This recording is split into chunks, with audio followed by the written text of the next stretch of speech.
It's a desire we all share, to lead a rich, fulfilling, happy life. But you can't always get what you want. Why are we so fickle? Why is it that one day the things that make us happy, the next day bring us misery? This emotional life is a roller coaster, taking us from the heights of ecstasy to the depths of despair and every place between. All emotions have a role in a healthy life. We're not automatons. I'm Dan Gilbert, and in this series, I'm going to introduce you to everyday people who are searching for happiness, as well as to the scientists and clinicians who are trying to help them find it. Part of what I've taken away from this work is the resilience of the human spirit. It is just amazing what we can go through and be okay. At first, I thought I was going crazy. The dreams, the nightmares. But I'm not letting it beat me. What more can I say? I'm a happy camper. We'll explore the obstacles to happiness. Emotions such as fear, sadness, and anger. Have I lost it to the point where I did feel like I've lost it? Yeah. I went through like 6 or 7 years of real depression. I just was never quite given the right pill. We'll see what happiness is, what causes it, and why we look for it in all the wrong places. I used to think that things would make me happy. More money, success. I'm realizing now that that's not the fact. Happiness comes from within. But first, we'll see how our greatest source of happiness lies in the people around us. Exploring how our relationships go right, how they go wrong, and what we can all do to make them better. I went out and I did things that I regret. There's a certain space in my wife's heart that I don't have anymore, and I want to win that space back. Coming up, family, friends, and lovers on This Emotional Life.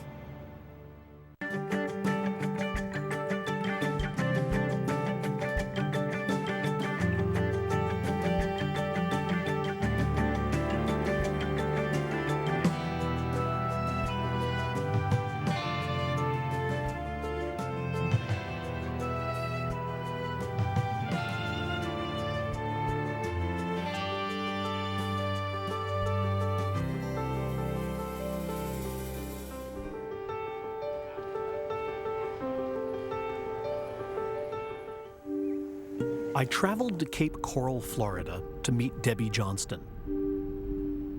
She and her teenage son, Jeff, had learned about bullying the hard way. This one was taken Christmas time there with Mickey Mouse. And I guess this one's a favorite, at the edge of the volcano in Hawaii. He was an extremely happy kid. He was smart, creative, described a lot by a lot of people as just an old soul. It's my 9th birthday in this picture, and one of my guests was Jeffrey. He was like the life of the party. Like, everybody loved Jeffrey. Well, I first met him in 7th grade language arts class, and that was, because of him, probably the most fun class I've ever been in. He seems to be a lovely and loved child. So what happened? He was head over heels for a little girl in his class. And that's when the telephone calls began. This boy in Jeff's class called the house, and he was calling Jeff a stalker and threatening him to keep away from her and telling him that everybody didn't like him. This bully just had a unique capacity to go right for the spot that hurt. We want to know about your experiences, and particularly about experiences with other kids in school. For more than a decade, Dr. Jana Juvonen has studied bullying, why it happens, and what can be done about it. She and her colleagues have been tracking 2,300 children in Los Angeles as they move from middle through high school. Who are the coolest kids in your grade is number 3, and by cool we mean popular. Essentially, the bully wants to intimidate, humiliate the victim in the presence of many others. The bully needs the audience. What we find in our research is that bullies are actually considered popular. Often they are considered the cool kids, so they have social status. Other species do that too. That is, if you think about monkey troops, who's the dominant leader?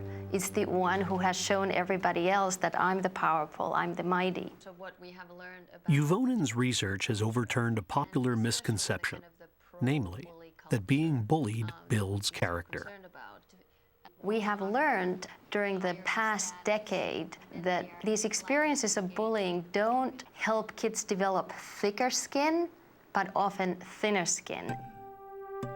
Jeff Johnston was relentlessly bullied for over a year and was extremely fragile when he and his friends set out to design an online game.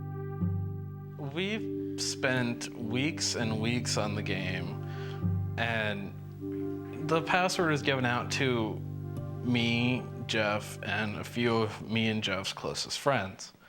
And one of our friends, I guess, gave it to him, gave it to the bully. He got on there, deleted everything, and then posts like really mean things on there about Jeff. Jeff's a fag, Jeff's this, Jeff's that, Jeff should die, blah, blah, blah, just horrible things. That whole, section of Jeff's life, it was almost like it wasn't erased, it was amputated.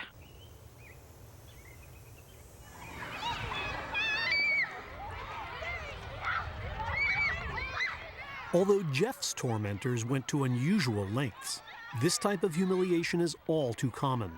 About 1/3 of all students between the ages of 12 and 18 report being bullied every year. Does everyone understand what mob mentality means? Tell me how they... So what can be done to stop it? In Brooklyn, New York, Blessed Sacrament School is dealing with a bullying problem of its own. When I started here, I would say teasing was done on a daily basis, and it would lead up to weekly interviews of bullying. Internet bullying started. 3 girls were actually involved in it. They were on MySpace, and one of the girls found out the other girl's password, and the other kids on MySpace were going to her page and reading all these horrible things about her. Emotions are great, but unless they're handled well, they're not great. The school turned to Yale psychologist Dr. Mark Brackett. His emotional literacy program trains teachers so that they can help students understand the emotional impact of bullying and respond to it more effectively. Our goal is to teach children how to identify how they're feeling. Frustrated, giving children the words to describe their feelings. What other sort of emotions might be relevant there? Rage. Rage. We see emotional literacy as sort of a protective factor. The most important thing that our work does is teaching children how to handle themselves better. So, for example, they're in a classroom and there's a bully, and the bully makes them feel bad about themselves. What strategies do they have? Because when they can identify how they're feeling, it gives them the opportunity to ask for help. I was always taught in my education courses of don't smile in class till January. You don't want to give them the emotional part of it. Now this guy's coming in telling me, hey, let's show your emotions, share them. These kids all have these emotions, and they're just frustrated because they don't know how to express them. I implement an emotional word every 2 weeks. Empathy, relating to and understanding another person's feeling. And then I asked the students, can you tell me of a time you felt this emotion? I had a best friend. Everyone made fun of her because she was different. I felt so bad for her. Giving students an emotional vocabulary can help them cope with bullying. But research suggests that the most effective way to eliminate it is to teach students to stand up for each other. But this only works when school authorities send a clear message that bullying will not be tolerated. She didn't call me, she didn't tell me she was sick. We know from playground observation studies that if another kid intervenes, bullying stops within seconds. We also know that very few kids are willing to do that and do that. So what we need to do is to try to address the bystanders, the onlookers, by being somewhat passive, just maybe occasionally smiling, they're encouraging the bully and bullying behavior. But moreover, we have to provide support that enables them to gain the confidence to go and challenge the bully or just stand up for the victim. I don't feel that there is a bullying problem here in the school I'm at today. Students treat each other with common social courtesies. They're empathetic, they're sympathetic, they're respectful. They're just generally nicer to one another.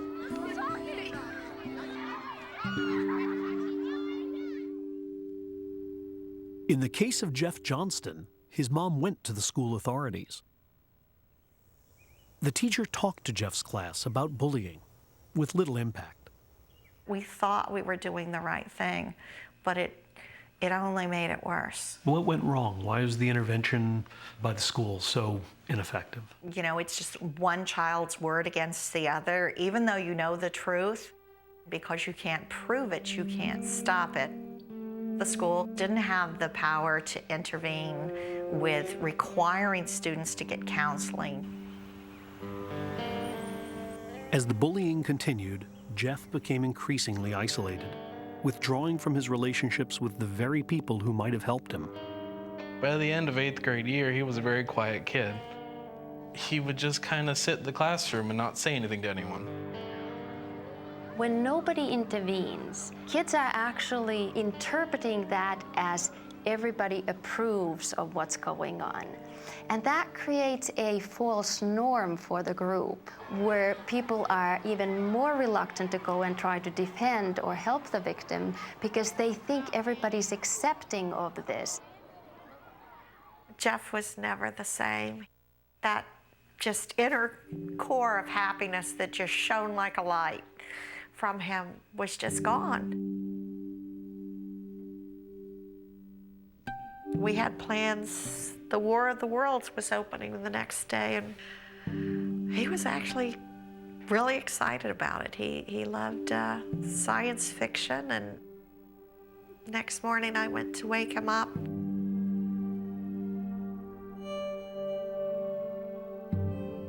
When we opened the bedroom door, we saw him hanging in the closet. He was already gone.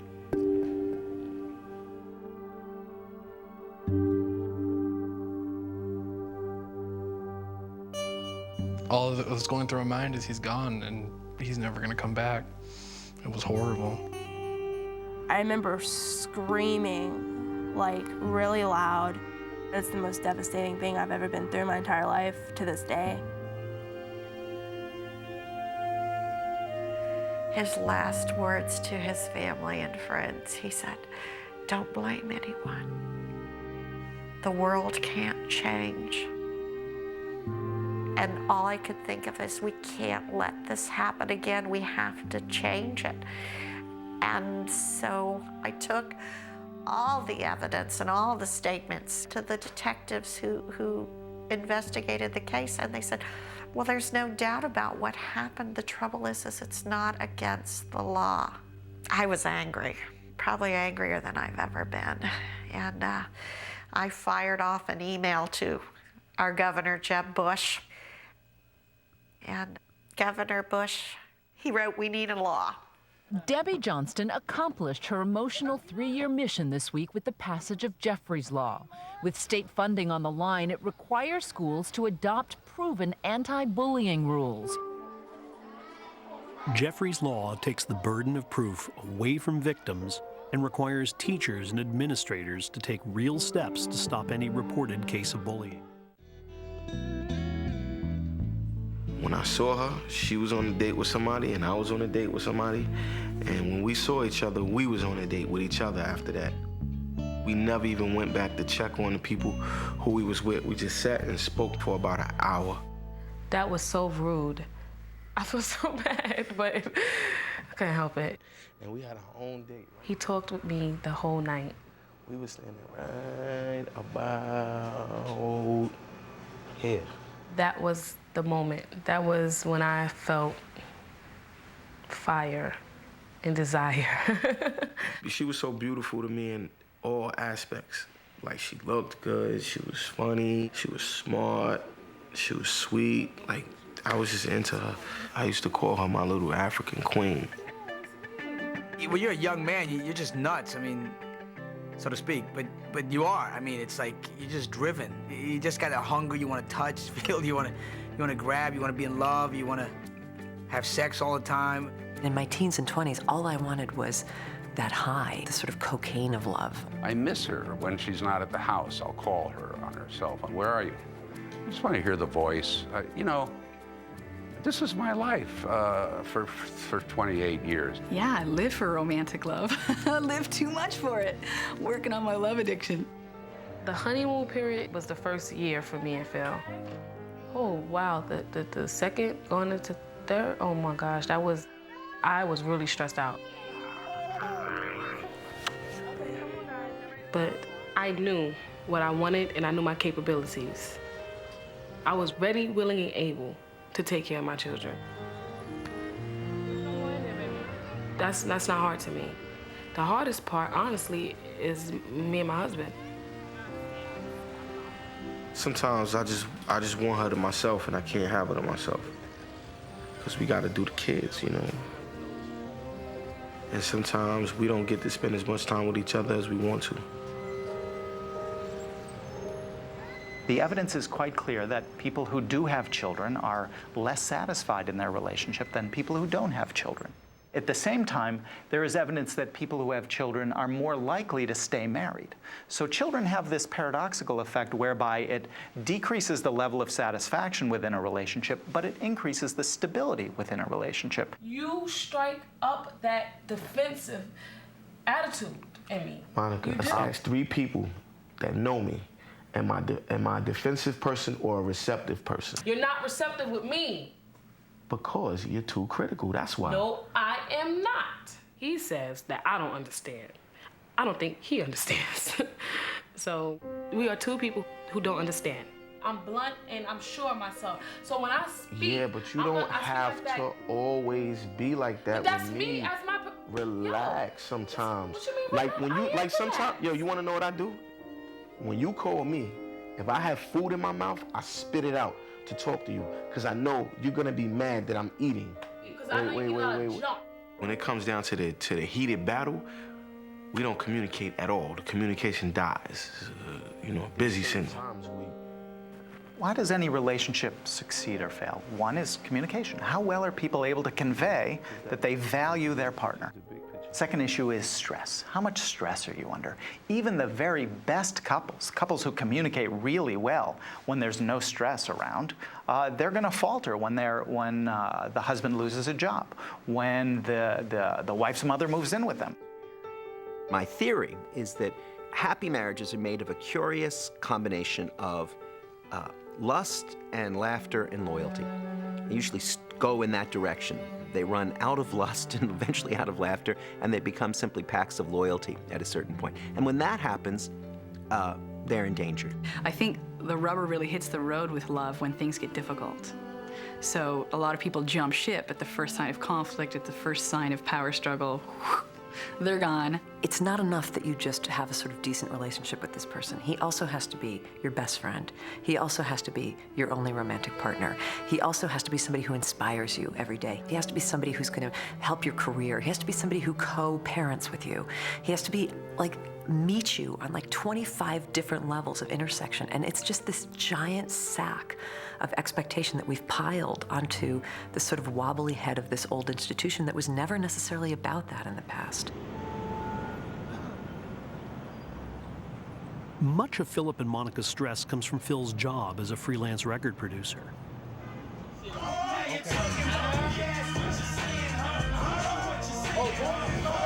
That's the original beat that Jano was rapping over? Yeah. I know sometimes he has to spend a lot of nights at the studio, whether it's producing or engineering. I know that's part of his job. That's what feed us. I don't even want to hear it. I'm going to just freestyle over what he doing. Huh? Huh? Huh? Music means everything to me. But sometimes I just don't want to be here doing this at all, period. not even for the money. Like, I got 4 kids and a wife at home. Sometimes it's just necessary for me to be there, you know? And it creates a lot of stress, but I deal with it though, you know? No battle is won easy, you know? 4 years after getting married, about 10% are as happy as when they first got married. 90% are not. 20, 30 years later, it continues to go down.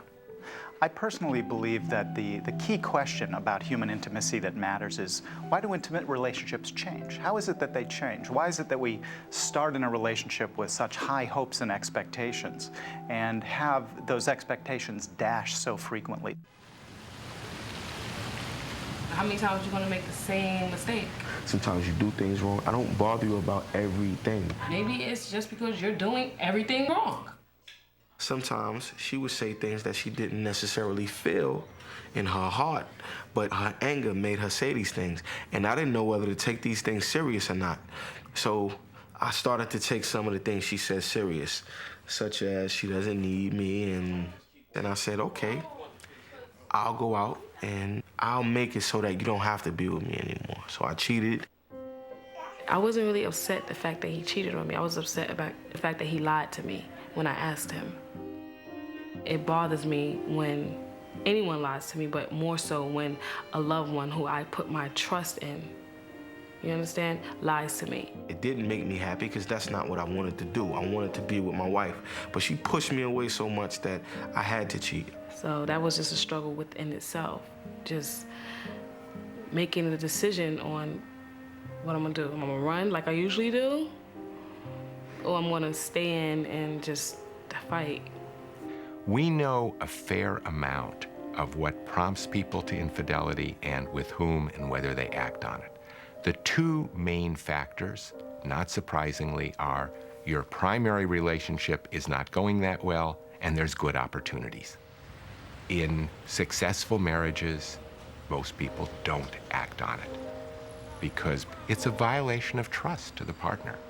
Affairs happen in relationships that have accepted emotional distance, where people are lonely and they're not reaching out toward one another. So that's what has to be rebuilt. Around the world, in all 37 cultures that I studied, we found 2 important clusters of sex differences. One was a cluster that men valued more than women. Youth, men placed a greater premium on physical appearance than women did. It's not that women didn't value it, women do. But they don't value it as much as men. Women placed a greater emphasis on a man's ambition. Does he have goals? Does he have drive? Does he have social status? Is he respected by his peers? Men value cues to fertility, and women value cues to resources. Given these basic differences between men and women, maybe the real question isn't why romantic relationships end, but why they ever last. In Philadelphia, Pennsylvania, Steve and Rebecca Tobias have been married for 40 years, but they've had to deal with some difficult issues along the way. Look at you. This is when we met at college, 1966. No, we met in 65, December. Oh, yeah. This was the following this spring. was the following spring. Right. Oh, here's our wedding. There it is. We grew up together, really, even though we knew each other for 2 years or so before we got married. He said when we met, if you want to stick with me, you have to know that one of the things I want to do is travel around the world with a backpack someday. They traveled together across Europe and North Africa and settled in San Francisco, where they renovated an old house together. I love this one. Yeah, We have 2 sons, born 2 years apart. Yep. I love that. Steve and Rebecca seemed to have it right. They were doing many of the things that research tells us are critical to a happy marriage. What it takes to have a relationship that is vibrant and lively and exciting, turns out from the research so far, we know at least 2 things that bring in the positive. One is what's called capitalization, and that is getting excited about your partner's successes and building on them, capitalizing on them. The other is making your life together exciting. I want you to hurt your arm. Dr. Art Aaron has been studying what happens when couples share novel and exciting experiences. I'm going to tie your legs and your arms together. In his laboratory, he asked some couples to do a familiar task, and he asked others to do something he felt confident they'd never tried before. Go. Dr. Aaron had the couples crawl back and forth across an obstacle course, making them work together against the clock. There was even some success if they made the time limit, and we always rigged it so they did. Tom, you made it! Congratulations! It's not surprising that this somewhat silly task gave couples a few minutes of fun.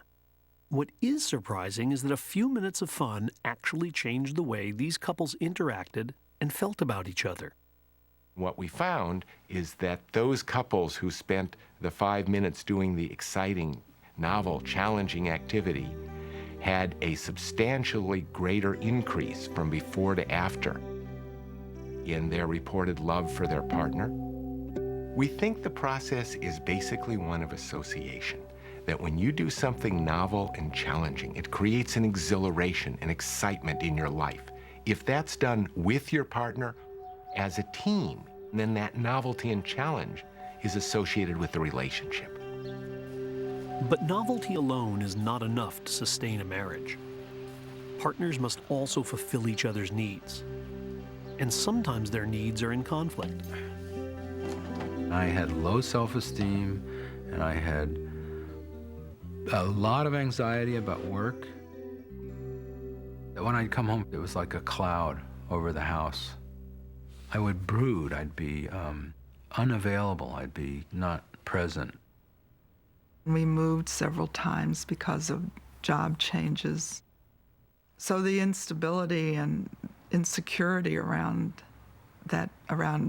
our future made me very anxious and stressed. I think at that time, I might have thought it's mostly you. The problem's mostly you and your insecurities. You didn't think you had a problem? I don't know that I thought I had a problem. Oh, really? Yeah. When you were very depressed, you would come to me from this needy, kind of sad point of view, and that wasn't very attractive. You didn't approach me as a strong man. I was angry, and I thought, I'm not going to take care of you in this way. There was endless thinking about, is it her, is it me, is it us? And well, it was painful. Steve and Rebecca set aside their problems and buried themselves in the hard work of raising a family. But when their youngest left home, their difficulties reemerged and intruded into the bedroom. Steve is much more sensual and wants more physical contact than I do. Steve said to me, I want a sexual relationship. And if you're not willing to really work on that with me, then this isn't going to work out. I said, if I can't expect to have a next sexual encounter, it's not a marriage and I won't stay in it. I was satisfied with our companionship and our activities and so on, and that I could live without a sex life. But once Steve made it very clear, I realized that I had to really look at this issue and really try to deal with it. Steve and Rebecca went to individual therapy and to couples counseling. That's what we suggested Phil and Monica try. Marriage counseling with clinical psychologist Dr. Javier Amador. How was it getting here? It was cool until we got off the train. What happened when you got off the train? I pretty much knew where I was going. I thought it was a left, but it was actually a right that I had to make. I was going the wrong way. First of all, when Phil got out the train station, I asked him, do you know where you're going? He said, I know. As we're walking, we're already late. He says, oh, let me grab a donut. We're late already. He said, no, we have to be at 8:45. I said, no, we have to be at 8:30. He's still arguing with me. I got upset. Because you know why? He does it all the time. He doesn't help with the situation at all. He doesn't help. He does not help. Look at him. Now he's looking at his BlackBerry. And he's ignoring. See? You see? In my first therapy session, my husband was checking his BlackBerry. There was no hope. He didn't really care. I feel like I'm talking to a deaf person. What's the purpose? It was difficult because there was so much stuff bottled up inside me. I cooperated, though. I wanted to make it work, so I cooperated. Independently, what are you looking to get from this? We definitely need some new ways to communicate, ways to solve problems like this, because this is a reoccurring thing. I think I communicate very well. Okay. But my husband says I don't communicate well with him, but I communicate well with others. So that might be a goal he has, that you would communicate better with him, but you don't think that's something you need to work on? I think he doesn't communicate with me. One person can't be wrong all of the time. And Monica sometimes gets into a phase where every little thing I do is wrong. Just don't punish me over every little thing I do. For me, it's so important to see a couple argue and get a clear picture of whether they're arguing in a way that is destructive or a way that's constructive. You can argue in a way that brings you closer to the person you're arguing with, where you feel respected, you feel like they're listening to you, you feel the love that brought you together. They were arguing in ways that actually pushed them further apart. On Monica's part, it was raising her voice and pointing out her criticisms. It wasn't just one criticism, it was 2, 3, 4, 5. And so any single argument became not a single battlefield, but a whole, war. All he sees is yap, yap, yap. Of course it's going to sound like yap, yap, yap, yap if you're not listening. Phil understandably got overwhelmed and couldn't keep hearing it. From his perspective, everything, as he put it, he did was wrong, so why say anything at all? Now on his side, he was doing something that can be a very effective, positive strategy, which was kind of, quieting down, stopping, not talking. But he did it to the point where it really became an expression of his anger, where it became a passive-aggressive strategy. I married very impulsively. I divorced very thoughtfully. Changing your life is, by the way, very expensive, complicated, unpleasant business. And I don't think people do it until they feel like the alternative is worse. My wife, we had a little incident where I thought we were gonna break up, and that's when I knew I loved it. When I felt like, oh man, if I lose her, I'm gonna be incredibly depressed. I'm gonna go insane if I don't have her. So that's when I knew, oh, I love this woman. I can't lose her. I better clean up my act and fix things really fast. I have never worked to keep a relationship going. I'm just the opposite. The first betrayal, I walk away. I was there with my wife-to-be. And it's always great when you go to couples sessions, therapy. You pray to God that your lover screws up in front of the doc. You see what I have to put up with? Ah. Relationship issues are the primary reason why anybody seeks any kind of counseling in the United States. So we naturally have to ask, does that work? Do people realize benefits from that? Laboratory studies show that it does work. Basically, that's what you said, right? All therapies focus on making conflict constructive and getting people to talk about what their needs are. And for many couples, just those two things are a revolution in the relationship. We've done research now on what to look for in an effective therapist. If the couple really feels that they can talk to this person, the person is not judging them, and it feels safe, and there's really a connection. It's that rapport between the therapist and the client that really creates the magic of therapy. Do you think all men cheat? Can I ask you that question, honestly? Do I think all men cheat? No. I said to myself, damn, I didn't come into this relationship to make her unhappy. I came in here to make her happy and be her everything. And when I was doing my cheating thing, I really didn't care about my relationship anymore. I didn't care. I felt like she didn't want to be with me. Right now, I just feel like punching him. You still got an open wound there? Oh, hell yeah. Okay. Of course. I think then... I don't trust him. I will never trust him like I trusted him before. Never. Do you want to? I don't know. I can't answer that question right now. I have to think about that. I suspect that, you know, the long list of complaints you have maybe wouldn't be so long if you were feeling more trust. The fact is, if you can't trust your husband, how can you stay with him?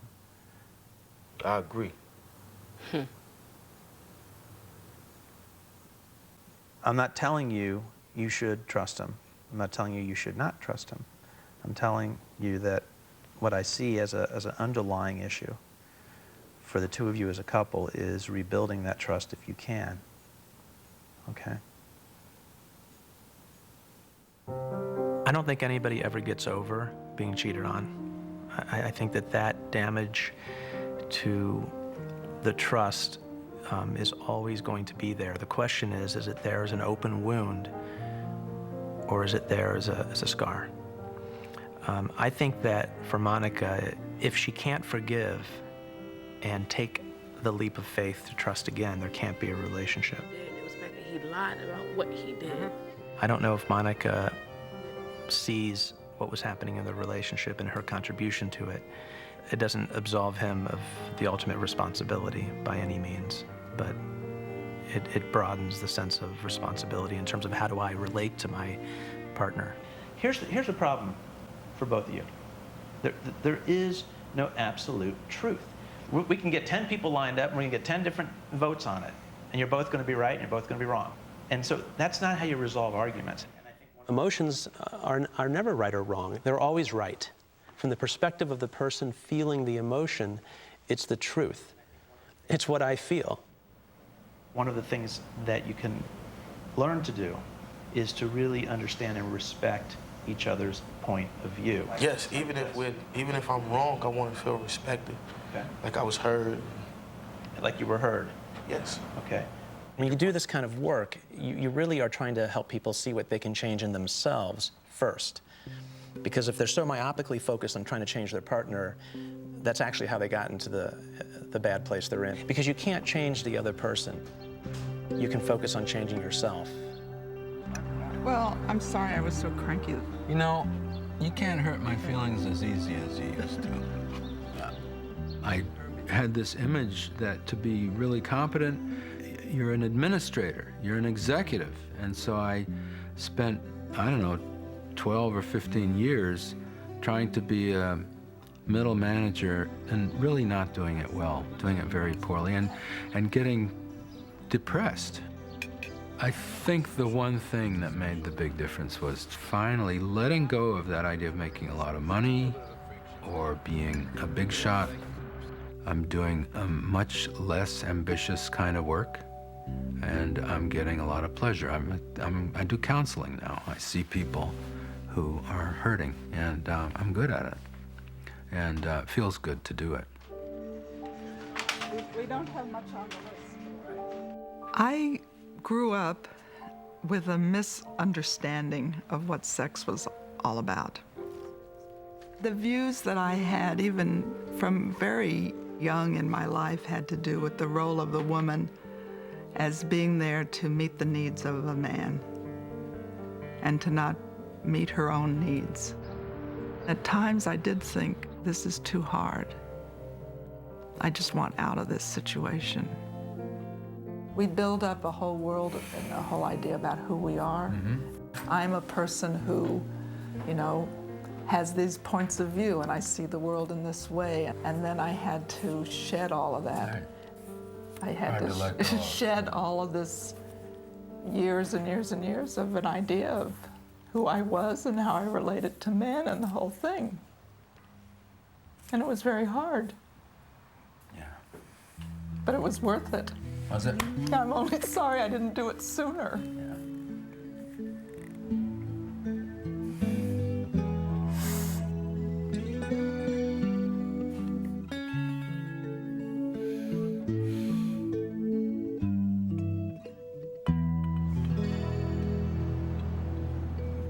Phil, just so I can get the big picture, when did your father pass away?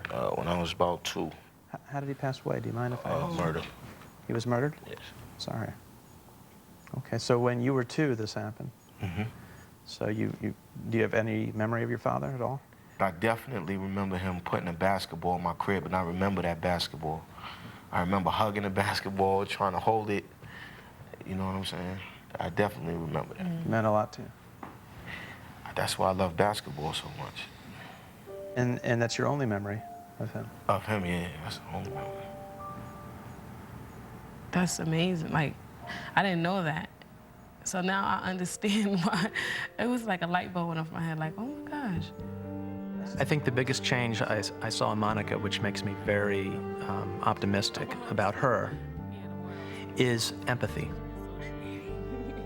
And with that realization, you know, she's also revealing the love she has for him. And it was apparent in the moment that she had it that this was where she was motivated to change. I wasn't letting him express himself. I wasn't basically listening to him. Listening goes a long way when you listen to somebody. It really does. And sometimes it's better to listen. Be the receiver, because you'll learn a lot more. I'm only one person. I'm doing everything in my power right now to go to the next level and to move forward or whatever. Good. Then you're not going to mind that I'm giving you 3 hours of homework between now and the next time we meet, right? 3 hours? Okay. Can you have one date? Ooh, a date? Can you have a date? Yes. Can you fit that in? Yes, we can definitely fit it. Okay, no complaints allowed during that date. If you have the impulse, even if it feels artificial, don't do it. Look for something to do. It's hard. You can't stop arguing for 2 hours? Once I go, I go. We can. It's real simple.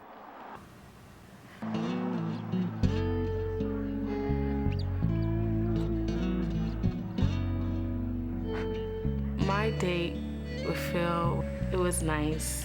It was really nice. We haven't did that in have we ever done that before? We have to think. Thank you. For just me and him and candles, the last time I think we did something really romantic like that was at our wedding. Beautiful.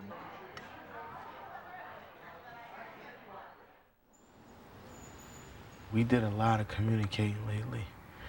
And I let her know a lot of things that was really on my mind. You know, not just to argue about them, or not even really to just discuss them, just to let her know how I felt about certain things, and it felt good for me. I think Phil's epiphany was that he can't just shut up and let it all settle down. That when he stops talking, it makes Monica crazy. He's learned that he's got to find a way of communicating that she can hear. Mother, father, son, daughter, husband, wife, partner, friend. These are the one-word descriptions that tell the stories of our lives. When we come together as family, as friends, as lovers, we become more than the sum of our parts.